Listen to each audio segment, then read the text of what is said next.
Hello friends, பாயசம் செய்ய போகிறோம். இப்போ பாயசம் எப்படி செய்யலாம் பார்க்கலாம். கீ ஆட் பண்ணிவிட்டு பாயசத்துக்கு தேவையான முந்திரி ரோஸ்ட் பண்ணிக்கலாம். நல்லா ரோஸ்ட் ஆகணும். ரோஸ்ட் ஆனதுக்கப்புறம் பாயசத்துக்கு தேவையான பாயச சேமியா எடுத்து அதுலேயே நல்லா ரோஸ்ட் பண்ணிக்கணும். அது ரோஸ்ட் பண்ணதுக்கப்புறம் பால் எடுத்துக்கோங்க. கொதிக்க வச்ச பால் இருந்தாலும் ஓகே தான், ஃப்ரெஷ் பால் இருந்தாலும் நல்லா கொதிச்சதுக்கப்புறம் ரோஸ்ட் பண்ண பாயசம் சேமியா அதில் இப்போ ஆட் பண்ணிக்கோங்க.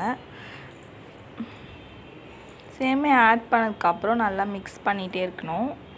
அடி பிடிக்காமல் பார்த்துக்கோங்க. நல்லா மிக்ஸ் பண்ணிகிட்டே இருங்க. அதுக்கப்புறம் ஏலக்காய் ஆட் பண்ணிக்கோங்க. நெக்ஸ்ட்டு சுகர், இதுக்கு தேவையான அளவு எவ்வளோ சுகர் வேணுமோ, நீங்கள் எவ்வளோ ஸ்வீட் சாப்பிடுவீங்களோ அதுக்கேற்ற மாதிரி சுகர் ஆட் பண்ணி நல்லா மிக்ஸ் பண்ணுங்கள். நெக்ஸ்ட்டு ரோஸ்ட் பண்ண முந்திரி போட்டுக்கோங்க. அது போட்டு நல்லா கொதிச்சதுக்கப்புறம் பாயசம் ரெடி.